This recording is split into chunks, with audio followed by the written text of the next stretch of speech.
Hello everyone and welcome back to my YouTube channel. तो आज की इस वीडियो में हम बात करने वाले हैं बाइक के ब्रेकिंग को लेके कि हमें किस तरह से ब्रेक दबाना चाहिए। ऐसा ही नहीं कि मैं बाइक के ही ब्रेकिंग की बात कर रहा हूँ, आप स्कूटर के भी ब्रेकिंग को इसमें ऐड कर सकते हो और साथ ही साइकिल के ब्रेकिंग को भी इसमें ऐड कर सकते हो।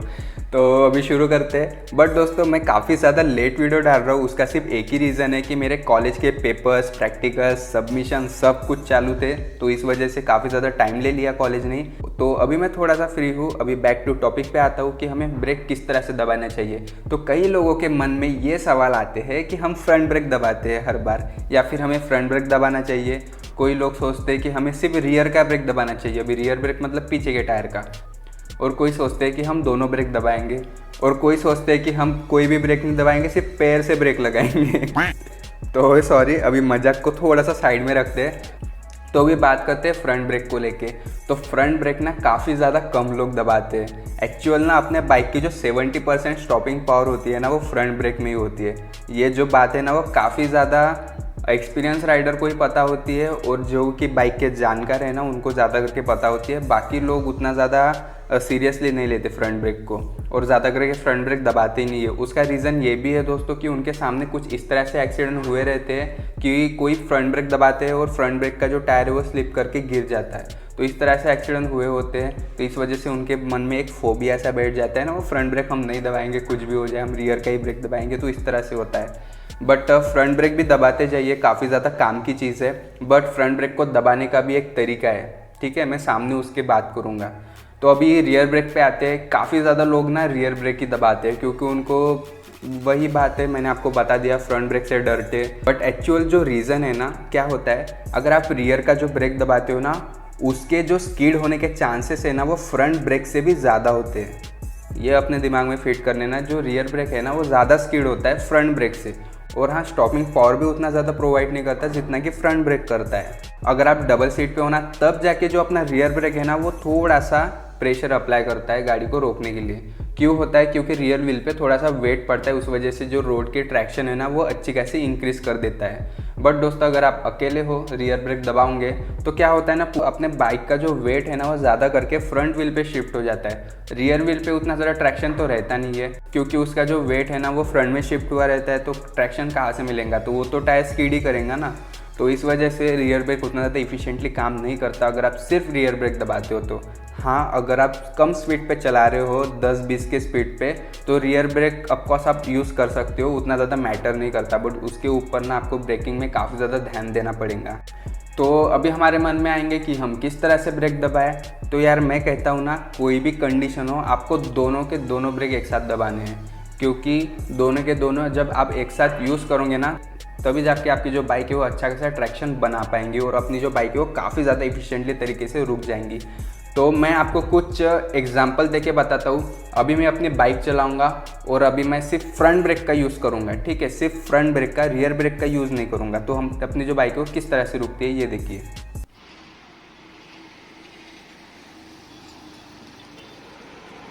तो देख लिया आपने एग्जाम्पल। यहाँ पे क्या हुआ ना, अपने बाइक का जो पूरा वेट है ना, वो फ्रंट व्हील पे शिफ्ट हो गया। अभी जो अपनी बाइक है ना, वो सीधी थी, इस वजह से स्किड नहीं हुई। अगर अपनी जो बाइक है थोड़ी सी टिल्ट होती, टिल्ट मतलब थोड़ी सी टेढ़ी होती, या फिर मैं कॉर्नरिंग कर रहा होता, उसमें मैं फ्रंट ब्रेक दबाता ना, पक्का अपनी बाइक ने क्या स्लिप खाती, मतलब स्लिप मारती मारती, ये चीज़ अब पक्का है, ठीक है। बट अपनी जो बाइक है वो एकदम सीधी लाइन पे थी, एकदम स्ट्रेट थी, परपेंडिकुलर थी, तो इस वजह से अपनी जो बाइक है वो अच्छी खासी स्टॉपिंग पावर के साथ रुक गई फ्रंट ब्रेक से ही। अभी मैं यहाँ पे आपको एग्जांपल देता हूँ रियर ब्रेक का।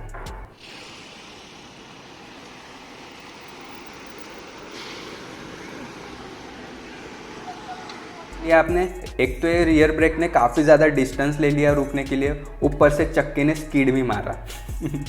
तो इस वजह से मैं ज़्यादा करके रियर ब्रेक यूज़ नहीं करता। तो अभी आप ये एग्जांपल देखिए जहाँ पे मैंने अपने बाइक के दोनों ब्रेक यूज़ किए।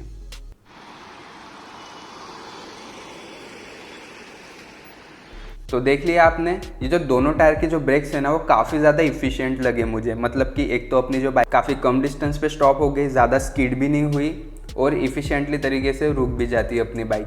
तो इसी तरह से आपको ब्रेकिंग यूज़ करने हैं। तो अभी शायद मैंने आपके दिमाग से भ्रम मिटा दिया कि फ्रंट ब्रेक दबाना चाहिए या फिर रियर ब्रेक दबाना चाहिए। मैं कहता हूँ ना, दोनों ब्रेक दबाने चाहिए।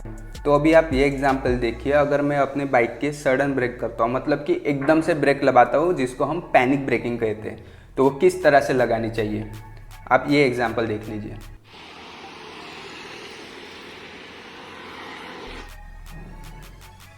तो देख लिया आपने, इसे कहते हैं पैनिक ब्रेकिंग। मतलब कि अपने को एकदम पता नहीं रहता, अपन अपने नॉर्मल स्पीड से चल रहे होते हैं, एकदम से सडनली सामने कुछ आ जाता है या फिर एकदम से कुछ भी सीन आ सकता, तो हमें पैनिक ब्रेकिंग करनी पड़ती है ना।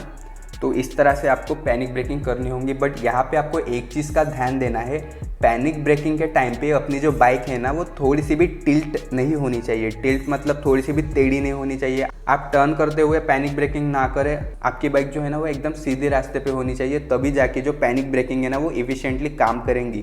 ये जो बाइक की जो ब्रेकिंग्स है ना, वो विदाउट ABS वाली ब्रेकिंग्स मैंने आपको बताई है। अगर ABS है तो ठीक ही है, पर हाँ दोस्तों, अगर हाई स्पीड पे आप कॉर्नरिंग कर रहे हो ना, तो ABS भी उतना ज़्यादा वर्क नहीं करता। रोड स्लिपरी होंगी तो आपकी बाइक गिरेंगी। तो ब्रेकिंग को लगाने के तरीके की स्किल इंप्रूव कर लीजिए। आपको ABS की भी ज़रूरत नहीं पड़ेगी उतनी ज़्यादा, अगर आप थोड़े से बेटर ब्रेक दबाओगे तब। ठीक है, तो ये तो हो गया पैनिक ब्रेकिंग। मैंने आपको बता दिया पैनिक ब्रेकिंग किस तरह से करते हैं। आप थोड़े से कच्चे रास्तों पे भी पैनिक ब्रेकिंग कर सकते हैं, बट आपको ये सेंस आ जाना चाहिए कि अपनी जो बाइक है ना, यहाँ पे इतना ब्रेक दबाने पे स्किड हो सकती है। तो ऑटोमेटिकली अपनी जो सेंसेस है ना, वो थोड़ा सा ब्रेक को रिलीज़ कर देती है कि नहीं, यहाँ पे मेरी जो बाइक है वो स्लिप कर जाएंगी।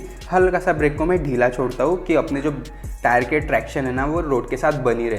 तो ये जो चीज़ें ना वो टाइम के साथ आती है। आप उतनी ज़्यादा टेंशन मत लीजिए, प्रैक्टिस करते रहिए अपने बाइक चलाने की, और आपको आराम से ये चीज़ जो है ना वो आ जाएंगी। ये तो हो गया दोस्तों पैनिक ब्रेकिंग के बारे में। अब मैं इस तरह की ब्रेकिंग बताऊंगा कि जहाँ पे जो रोड है वो तो पक्की है, बट वहाँ पे ना थोड़ी ने क्या रेतीले जो कण बोलते हैं ना, वहाँ पे वो गिरी होती है, मतलब हल्की सी स्लिपरी टाइप की रोड होती है।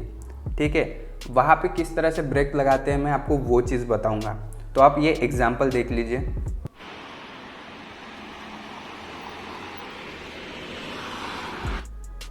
तो देख लिया यहाँ पे क्या हुआ, मैं आ रहा था, जैसे ही मैंने ब्रेक लगाना शुरू किया, मैंने उतना ज़्यादा हार्ड ब्रेकिंग नहीं किया, थोड़ा सा अपने टायर को फ्री ही रखा, क्योंकि अपने टायर है ना वो स्किड नहीं करने चाहिए। एकदम से मुझे सेंस हो गया कि नहीं, इससे ज़्यादा मैं ब्रेक दबाऊंगा तो अपने टायर जो है वो स्किड करेंगे। तो मैंने थोड़ा सा ढीला छोड़ के स्लोली टाइट करने लगा अपने ब्रेक को, और लास्ट में जब मेरी बाइक की जो स्पीड है वो 15 या फिर 10 की पहुंच गई, तब जाके मैंने थोड़ा सा प्रेशर अप्लाई किया ब्रेक पर। तो इस तरह से आप थोड़ी सी भुरभुरी सी रोड पे ब्रेक लगा सकते हो। आपको हार्ड ब्रेकिंग नहीं करनी है भुरभुरी रोड पे, चाहे कुछ भी हो जाए, क्योंकि अगर आप हार्ड ब्रेकिंग करोगे ना तो पक्का गिरोगे, क्योंकि रोड ही पक्की नहीं है, तो आपकी बाइक क्या वहाँ पे ट्रैक्शन बनाएंगी। तो इसी वजह से आपको ना थोड़ा सा ब्रेक को हल्का ही रखना पड़ेगा, उतना ज़्यादा अगर आपने थोड़ा भी लॉक कर दिया, अगर आपके व्हील लॉक हो गए तो पक्का स्किड होंगी और आप गिरोगे ही गिरोगे।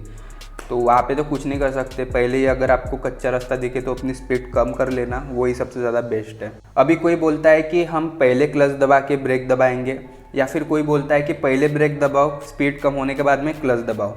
अगर आप नए ड्राइवर होना, अगर आप बिगिनर्स होना, तो छोड़ दो यार इन सब की टेंशन, सीधा क्लच दबा लो पूरा, मतलब आदत ही लगा लो, पूरा क्लच दबाओगे, उसके बाद में दोनों ब्रेक दबाने की आदत लगा दो। कोई भी प्रॉब्लम हो गया दबा दो क्लच।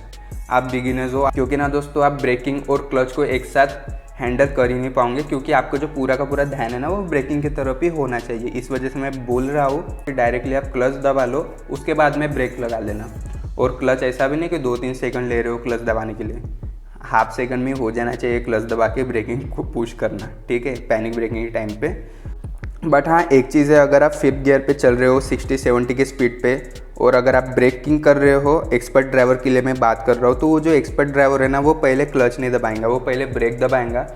ऑटोमेटिकली उनके बाइक की जो स्पीड है ना वो कम हो जाती है ना, तो उनके हाथ से ऑटोमेटिकली क्लच दब जाता है, वो तो सोचते भी नहीं है। तो जैसे कि अभी मैं थोड़ा तेज़ी से चल रहा हूँ, मतलब कि 70-80 की स्पीड से, उसके बाद में अगर मुझे 5th गियर में ही ब्रेक दबाने होंगे तो मैं पहले ब्रेक दबाऊंगा, क्लच को बाद में दबाऊंगा जब अपनी बाइक की जो स्पीड है वो कम हो जाएंगी, मतलब कि 30 तक आ जाएंगे, तब ऑटोमेटिकली मेरे हाथ से क्लच दब जाता है। मैं सोचता भी नहीं हूँ कि मुझे क्लच दबाना है। तो ये जो चीज़ है ना वो काफ़ी ज़्यादा टाइम होने के बाद में ऑटोमेटिकली आपके दिमाग में आ जाएंगी, तो उसका भी आप टेंशन मत लीजिए, बस टाइम दीजिए। एक्सपर्ट ड्राइवर बनने की कोशिश में ना आप कई सारे चीज़ों को निगलेक्ट कर सकते हो। इस वजह से ना आपको जहाँ पे पहले फोकस चाहिए वहाँ पे फोकस लेके आओ, एक्सपर्टीज़ ना थोड़ा सा सामने जाके आप कर सकते हो। जब तक कि आपको अपने बाइक पे पूरी तरीके से कॉन्फिडेंस नहीं आता तो बिल्कुल भी तेज़ी से मत चलाते जाइए, ठीक है। बस इतना ध्यान रखिए।